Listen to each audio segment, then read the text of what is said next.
Guys, I am super excited. You have no idea. I haven't been to the cinema in months. I'm talking about since March, since the lockdown started.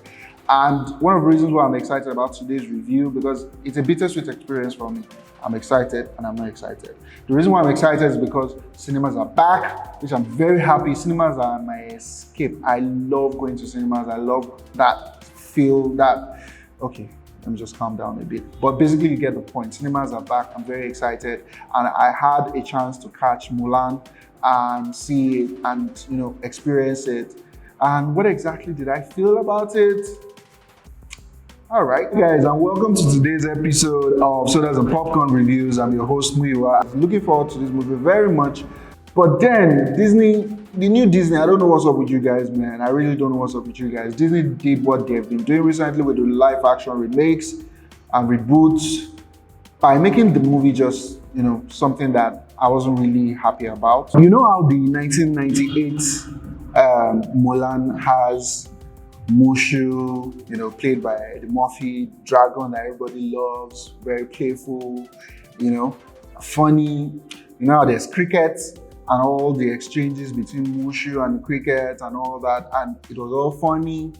You know how there were great songs and tunes, reflections, and all those awesome tunes that was able to carry Mulan along in the 1998 classic. Don't expect any of that in the new Mulan. It is just the same thing they did to Lion King that they've done all over again. Do you know why the Phoenix sits on the right hand of the Emperor?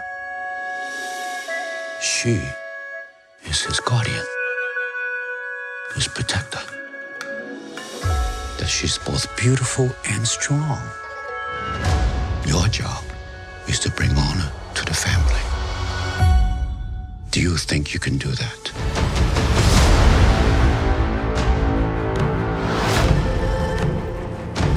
Citizens, we are under attack from northern invaders. Their leader calls himself Ori Khan. Fights alongside a witch. No survivors. So the 2020 Mulan movie is directed by a New Zealandian, I don't know, is that what they call them? Anyways, a director from New Zealand, let me play it safe, called Nikki Caro. And up until now, some of the stuff which she has worked on includes smaller movies, like movies about whales, movies about bears and things like that. And I think this is a huge step up for her. And I'm sure there's that massive boost in her career and everything like that. Directing a $200 million budget movie is absolutely no joke. That's what the likes of J.J. Abrams play with every day. So yeah, maybe we'll just say welcome to the big leagues. And there's also a good thing that she's a female filmmaker directing such a huge production. So the movie stars a couple of Asian actors and actresses who, you know what, I'm not going to even mess up their names, so I'll just check my system for this. So you have Yifei Liu, if I got that pronunciation right, in the titular role of Mulan. Donnie Yen, of course, everybody knows Donnie Yen, one of the new age legends, or not even our age anymore. So the man is already in his late 50s or something. You have Donnie Yen playing the role of Commander Tung, Zima, the Korean legend, also playing the role of Mulan's father, Jason Scott Lee, playing the role of the titular villain, Boris Khan, Gong Li, and of course Jet Li playing the Emperor in the movie. So, this is like the first time I'm really watching a movie where Jet Li is like playing an old man that is like a sage.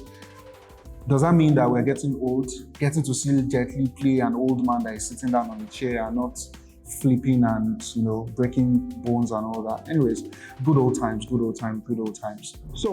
Mulan still follows the same story, the story of Hua Mulan, which is based on the legend. Actually, it's based on an old legend, old Chinese legend about a Chinese warrior who disguises to help save our aging father from going to war by stepping in place for him. And the 1919 classic by Disney, one of the best animated movies I've ever seen. I saw it so many times. I'll still see it tomorrow alongside some of the greatest movies ever made, like The Lion King, Cinderella, Beauty and the Beast. I mean, it goes on and on. So these are animations that you'd say, do not touch them or just leave them like that. But if somebody now says, you know what, I'm actually going to touch these guys and I'm going to make them into a new movie and I'm going to breathe new life into it, you have to really, really, really be sure of what you're going to do, right? Because I felt like there was something missing with this movie. Now, a question I keep asking myself is, what do the Asians think about this movie? Because for us who are non-Asians, we might not really know so much details. It's just like Black Panther. It's the Africans that will be able to say, oh, no, this is not how Nigerians sound. Oh, this is not how South Africans sound. This is not how whatever is depicted. Even though Black Panther was actually close enough to being as good as it could have been.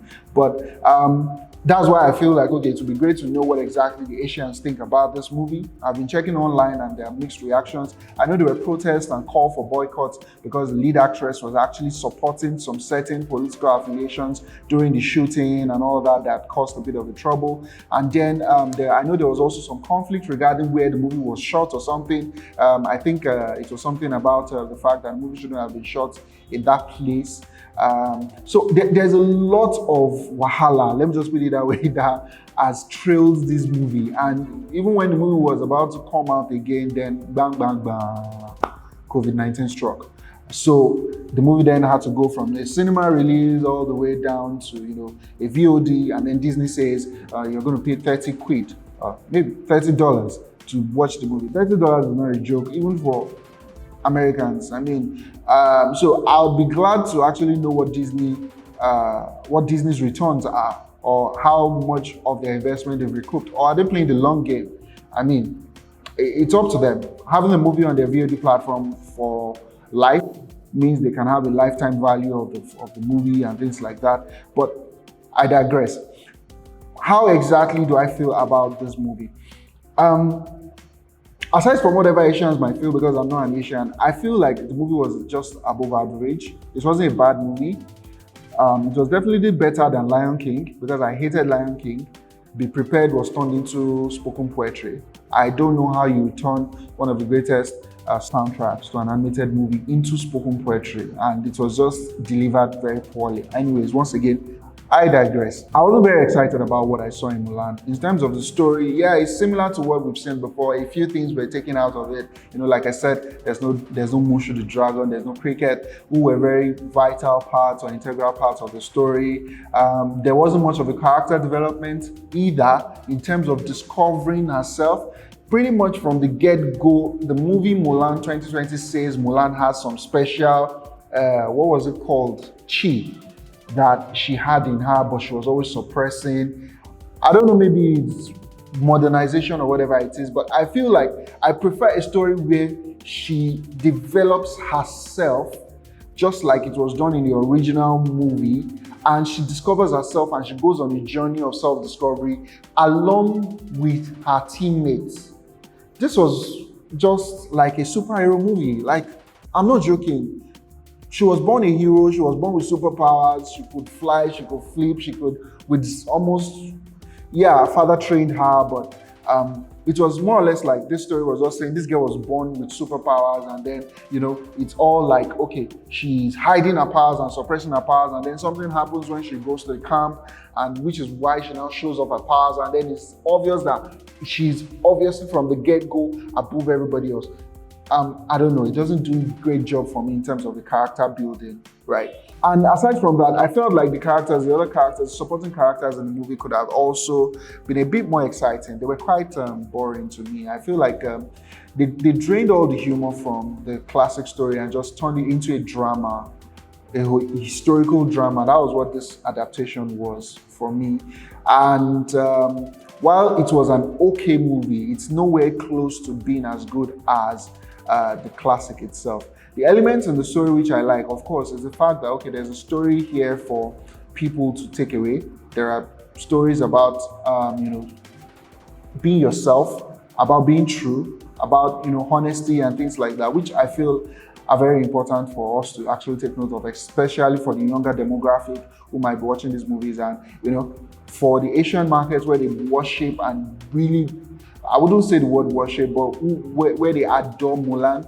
I think it's also important that a movie like Mulan is actually talking about some important things such as, self-respect and hope and things like that. So yeah, I think the story does well in terms of those depictions. Another character I feel wasn't too well developed was that of the witch played by Gong Li. I feel like I wouldn't say too much, so I don't give too much away. But I feel like that character could have had a lot of improvements in terms of her development. She was pretty much.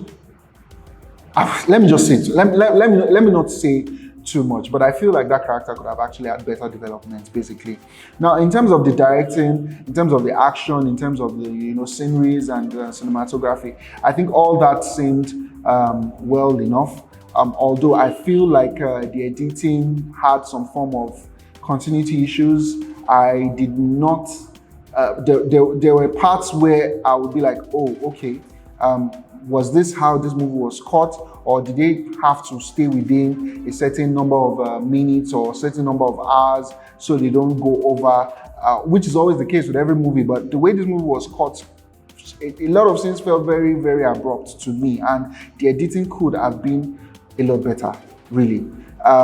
While the action scenes, I think they were all right. They were okay.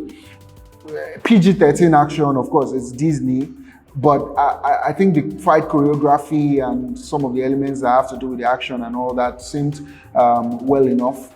And is one of the better action sequences I've seen from Disney live action movies in recent times. So I think the action sequences were actually probably what I enjoyed the most in this movie.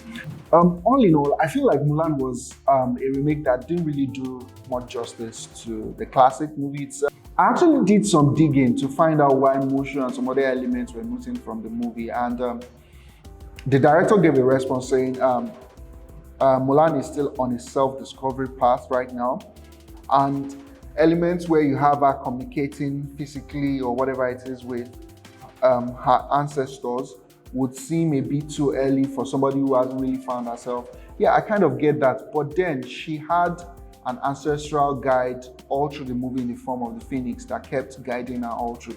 So what are we talking about? If you had the Phoenix, you could have easily replaced the Phoenix with the dragon. My opinion anyways.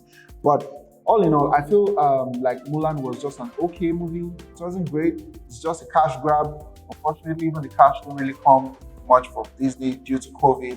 And it was an above average experience for me. So if you're looking for a movie that would have a nice time, great visuals, great scenery, 3D experience or IMAX experience, or whatever experience it is. But if you're looking for something nice to catch with the kids, something that the kids are going to enjoy in terms of the action, the characters and things like that, because they would really understand what we're talking about, because they don't probably know what the classic Mulan was. I think they're going to enjoy this. The kids are going to have a good time watching this movie, but it's nowhere as good as the original. That's the only thing about this. And for me, that's why Mulan is going to get popcorn and hot dog. Which is just because of the fact that there was just something missing. It didn't go down well, so there wasn't something to wash it down with. And I feel like the next couple of adaptations by Disney really have huge jobs to do, because you're remaking some of the greatest classics of all time. So please, guys, I think you should just do a better job.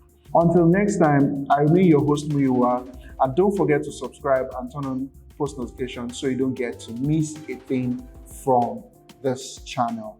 Thank you for watching.